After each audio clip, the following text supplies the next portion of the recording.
एक दो रफ्तादा गांव में दो भाई रहते थे। सलीम बड़ा भाई, दुनियादार, दौलतमंद और मगरूर। कलीम छोटा भाई, गरीब मगर नेक दिल, इबादत गुजार और कनात पसंद। सलीम का कारोबार शहर में खूब चल रहा था। बड़े बंगले, कीमती गाड़ियां, नौकर चाकर, सब कुछ था। गांव वाले उसे रश्क से देखते थे और वो अक्सर तकब्बुर से कहता, ये सब मेरी मेहनत का सिला है, इज्जत भी पैसों से ही आती है। दूसरी तरफ कलीम गांव की मस्जिद के करीब एक छोटे से मिट्टी के घर में रहता। सुबह सवीरे अजान देता, बच्चों को कुरान पढ़ाता और दिन भर मजदूरी करता। सलीम अक्सर उसे ताने देता, कलीम तुम्हारी जिंदगी में क्या रखा है?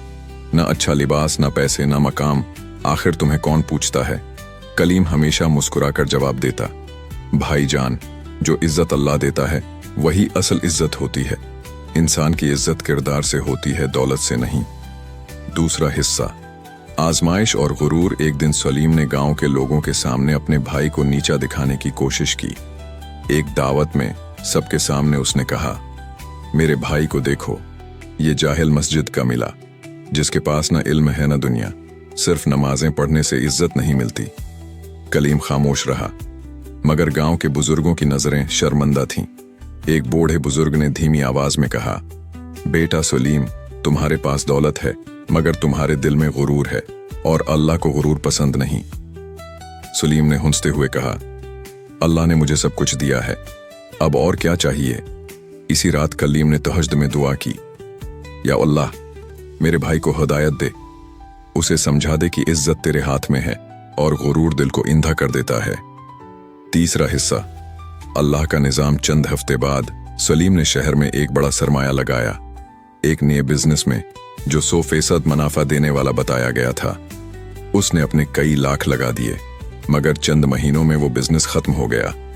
पार्टनर भाग गया, पुलिस केस बन गया, कर्जा चढ़ गया, बैंक अकाउंट्स मुंजमद हो गए, नौकर भाग गए, दोस्तों ने पहचानने से इनकार कर दिया। गांव वापस आया तो लोग नजरें चुराने लगे। अब वही सलीम जो कभी गाड़ी में बैठकर गांव आता था, नंगे पांव मस्जिद के सामने आकर बैठा। कलीम भाई, मुझे माफ कर दो, तुम ठीक कहते थे, इज्जत अल्लाह देता है और वो जब वापस ले तो कोई रोक नहीं सकता। कलीम ने उसे सीने से लगाया और आंखों में आंसू आ गए। अल्हम्दुलिल्लाह, मेरे भाई को सच समझ आ गया, दुनिया की इज्जत वक्ती है मगर अल्लाह की इज्जत दायमी है।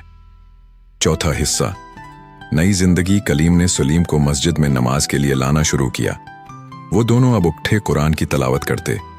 सलीम जो कभी फख्र से चलता था, अब आजिजी से खिदमत करता। रफ्ता रफ्ता गांव वाले भी सलीम को माफ करने लगे।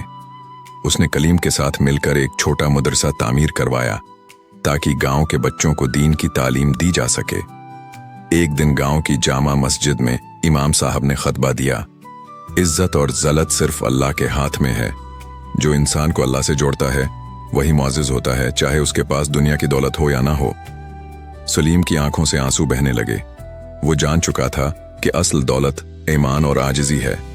सबक आमूज निकात 1, इज्जत का मयार दौलत नहीं बल्कि नियत, किरदार और आजिज़ी है। 2, जो इंसान अल्लाह पर तवक्कल करता है वो कभी रसवा नहीं होता। 3, गुरूर करने वाला आखिरकार जिल्लत उठाता है।